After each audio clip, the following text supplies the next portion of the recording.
Today I'm making a meat sauce for some baked pasta. Some families call this Sunday gravy, but I call it meat sauce. It's a variation of my red sauce recipe that you can find on my website, link in profile.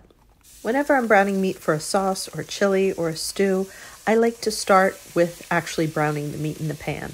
I know that some like to start with the onions and then add the ground beef, but I like to get a good sear on the meat to develop flavor. Then I remove it from the pan and set it aside to build the rest of the sauce.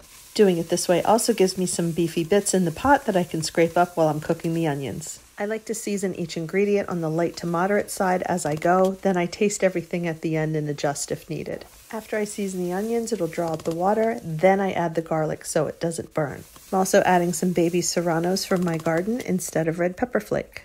Always taste the wine first and pour yourself a glass if you like. I always like to add a little alcohol to tomato sauces because tomatoes have some flavor compounds that are alcohol soluble.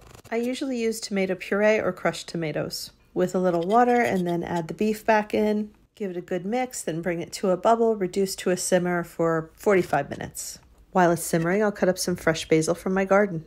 If I was using dry basil, I would have added it earlier in the cooking process, but fresh basil should be added at the end. Always taste it and adjust the seasoning if you need. Now I'll make a baked pasta. How would you serve this?